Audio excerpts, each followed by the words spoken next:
იმ სპეცრაზმელმა, რომელმაც მე მობილური წამართვა და ამომაცალა, იმ სპეცრაზმელმა დამალა როგორც უწყებაში ეგ, ასევე დამალა ყველგან, როგორც ჩანს, იმიტომ რომ მაშინ მეორადების მაღაზიაში რატო მივიდოდა და 300 ლარის გამო მე გამიფუჭა ძალიან დიდი საქმე. ვინც მაგას დამიბრუნებს, რა კრიპტოვალუტა ზედ მექნება, 20%-ს ვინც დამიბრუნებს, იმას მივცემ იმ კრიპტოვალუტას. კრიპტობაზრის დირექტორს ავთანდილ კუჭავას რამდენიმე სპეცრაზმელი აქციაზე სასტიკად მხოლოდ იმიტომ გაუსწორდა, რომ ტელეფონი არ მისცა. პირადი ნივთის წასართმევად ავთანდილ კუჭავას 3 სპეცრაზმელმა ისე სცემა, რომ გონება რამდენჯერმე დაკარგა. მაიდენტიფიცირებელი ნიშანი არც ერთს ჰქონდა, ეცვად შავი ფორმები და ნიღბები ეკეთათ. დაშავებული კლინიკიდან გამოწერეს, მაგრამ ამ დრომდე წოლითი რეჟიმი აქვს.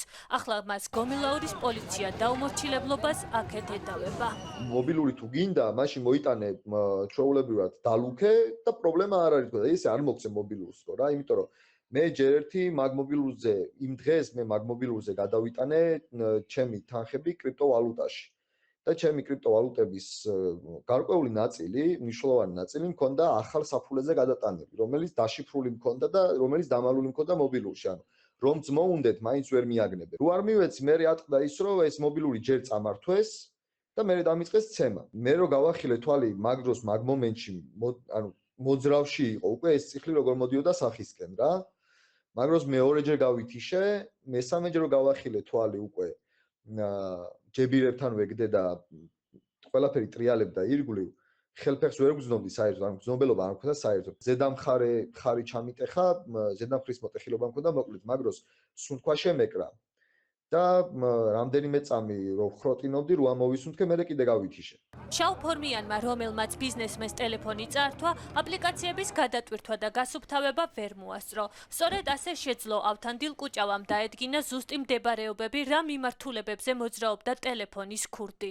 მე მაგ ჩართული ჩემს მობილურზე Find My App, iCloud-ზე რა და პირველად აჩვენებდა, როცა მომიტანეს პირველად GDD-ს პარკინგზე. მეორე სკრინი რაც მაქვს აჩვენებს მთავარ პროკურატურასთან წანისის გამგეობასთან, პარკინგია მან მთავარ პროკურატურის თანამშრომლების. და მესამეჯერ აჩვენებდა ისევ GDD-ს პარკინგზე. 4 დღის წინ აღმოვაჩინე, რომ გორში მეორადების მაღაზიასთან დაფიქსირდა, ანუ ჩართო, აჩვენა, ჩაიბარა იმანაც და გამორთეს.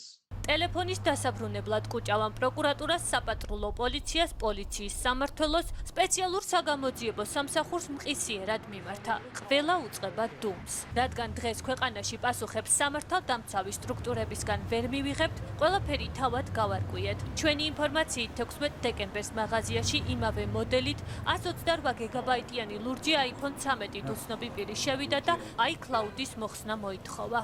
დაფიქსირდა მონაცემების მიხედვით, რომ ამის სამართზე გაიხსნა. ჩაირთო ტელეფონი. და თქვენთან იყო მოსული 16 დეკემბერს. არ მახსენდება ესე კონკრეტულად. ნახეთ რა ხდება. მე ვარ პროგრამისტი. კოდის მოხსნაზე ხშირად მოხდეს ჩემთან ტელეფონი, დავიწყებული პაროლით, ან iCloud-ის კოდი დამავიწყდა, ან ხელის კოდი დამავიწყდა. სალსახად iCloud-ის კოდის მოხსნა. რომც ეხსნებოდა, მე არ ხსნით, იმიტომ რომ არ შეიძლება. როდესაც რაღაც დაიკარგება, წინასწარ გავაფრთხილო. მე გავითვალე. ხო, მაგრამ რა იციან რომ თქვენთან მოიტანდნენ? რა იციან რომ არ მოიტანენ? როგორ დააყაჩაღა სპეცრაზმელმა? მსგავსი ისტორია აქვს 20 წლის სტუდენტს ლაზარე მაღლაკელიძეს. ის რომში კომპიუტერულ მეცნიერებებს სწავლობს.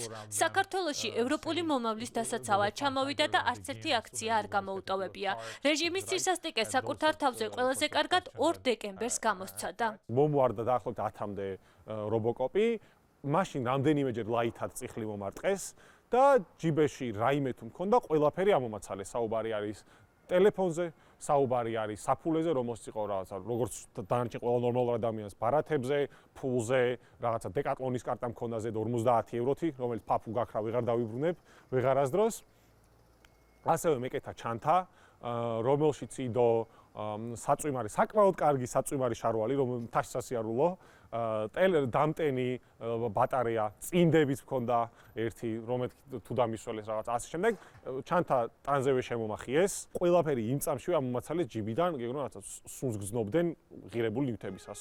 ლაზარე გვიყვება, რომ ძარცვის შემდეგ რობოკოპებმა დაკავების მანქანაში შეაგდეს, სადაც ფიზიკურად უმოწყალოდ გაუსწორდნენ. მარშრუტკაში დაახლოებით 5-მდე კაცი გვცემდა, თუმცა გარეთ, რა ვიცი, 10-ობით რამდენიმე ათეულმა სპეცრაზულმა ჩამარტყა სახეში. ხა იქ რთულია, ყველა ვინც გაივლის, ყველა ცდილობს რომ ჩაგარტყას, რამე დაგამციროს, შეგაგინოს, დუბინკით გაუპატიურებით დაგემუქროს. ყველა რა შეიძლება 10 მეტრში იდგეს რომელიც სპეცრაზული, რო გაიგებს რომ მარშრუტკაში მიყავ ხარ, აიწყებს გართობას, რომ აი ხა შეხვალდა დუბინკით გაგაუპატიურებთ, დუბინკას დაგიყერებთ, აი ხა ფორმაში მოგიყვანთ, კარგი გართობა დაიწყებოთ, როცა გავიღვიძე, უკვე ძირს ვეგდა სამარშრუტო ტაქსის და საკუთარ საწვიმარში, იმიტომ რომ წყალს არ ატარებს, პატარა გუბე იდგა საკუთარი სისხლის. მოსამართლემ ლაზარეს სასამართლო დარბაზიდან ყოველგვარი სასჯელის გარეშე გაათავისუფლა. თუმცა არც ერთი ნივთი, რომელიც დაკავებისას თან ჰქონდა, უკან არ დაუბრუნებიათ. დაკავების ოქმში სამართალდამცველებმა ჩაწერეს, რომ მას თან ნივთები არ ჰქონდა. მისი ტელეფონის აქტივობა აჩვენებს, რომ ხარაზიშვილის რომელიღაც რობოკოპი ტელეფონში ჩამოწერილი თამაშებით ერთობა. შეიძლება ადამიანი ნივთების გარეშე იდგეს დილის 7 საათზე, რუსთაველზე, ტელეფონი მაინც რამდენ ქუჩაში ვინ ადამიანს პოვით, საერთოდ ტელეფონი რო აერდოს, მithom ეს აქციაზე. ეს წერია ჩემს რაღაცა იმაში, რა ქვია, დაკავების ოქში, რომ მე არანაირი ნივთი არ მქონდა თან საერთოდ უკვე როდესაც გადამიყვანეს დეპარტამენტში. ამის და მიუხედავად ძალიან უცნაურად აღმოჩნდა ჩემი ტელეფონი შსს ერთ-ერთ ლოჯისტიკურ დეპარტამენტში, რის პკიცებულებაც გამაჩნია და ბოლო აქტივობა რაც იყო ტელეფონზე, ვიღაცა თამაშობდა Soul Knights. ზუსტად ლოკაცია ტელეფონის არის აი აქ. ისაც East Point-თან შსს ლოჯისტიკურ დეპარტამენტში და ეს არის გზა, რომელიც გაიარა. კი, აი აქ მოხდა ჩემი დაკავება, როგორც ხედავთ, ზუსტად. აქ მოხდა დაახლოებით ამოცვლა რუსთაველის მოედანზე, შემდეგ მოხდა მისი გადატანა უკვე, აი იქ, სადაც ლოკაცია არის განახები უკვე. სასტიკით ცემა, ძარცვა და გაუპატიურების მუქარა. ამ ტაქტიკით იმუშავა ხარებასრაზმა აქციებზე.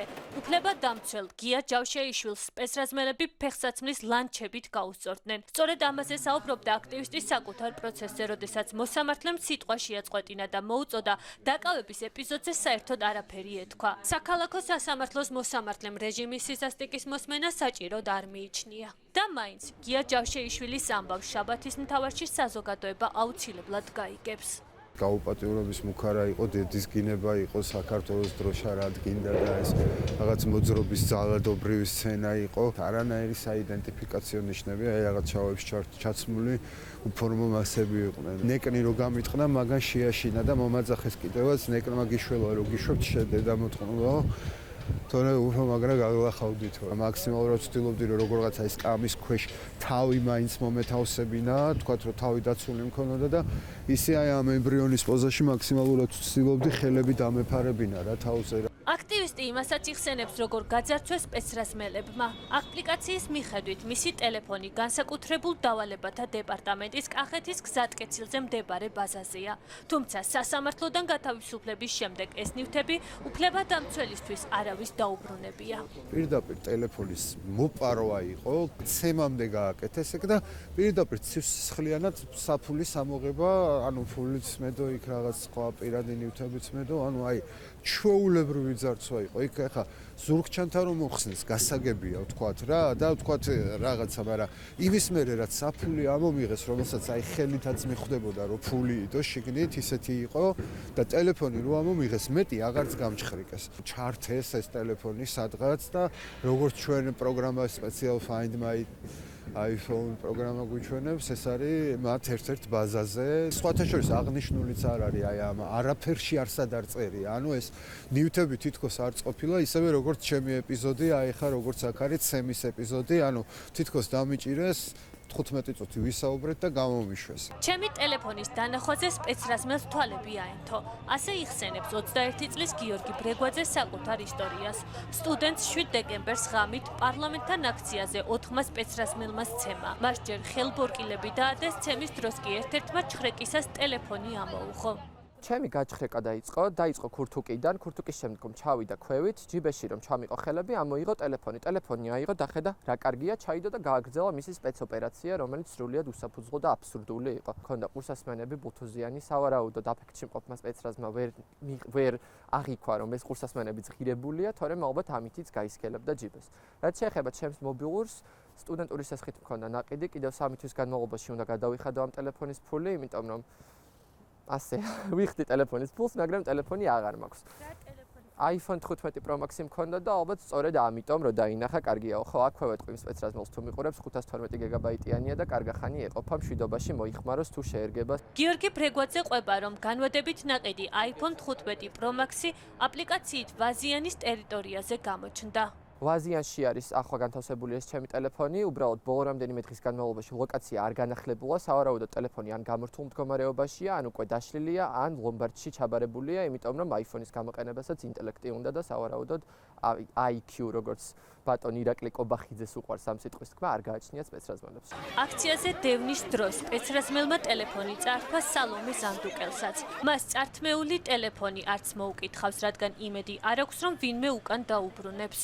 ტიპებზე რო არბოზე, ძალიან ისეთ უწმაწურ სიტყვებს გვოძახებდნენ და გადავწყვიტა, რომ მეთქი მოდი ვიდეოს გადავუღებ. ანუ არანაირი სიტყვების შეურაცხყოფა და არაფერი ჩვენი მხრიდან არ ყოფილა და მობილური როცა დაინახეს, ანუ ალბათ იყვნენ დაახლოებით 10-15 კაცი არბოდა და ერთი იყო განსაკუთრებით აგრესიული და მობილური როცა დაინახა, გადაწყვიტა, რომ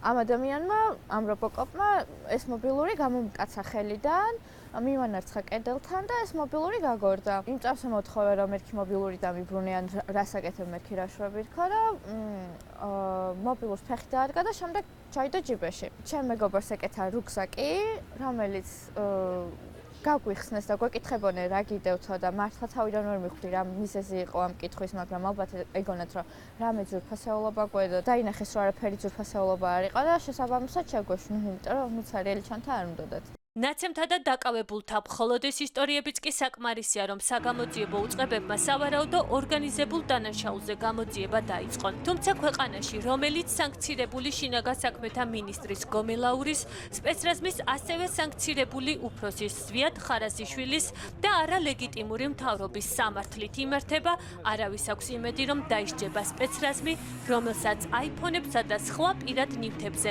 ნადირობის სეზონი აქვთ გამოცხადებული.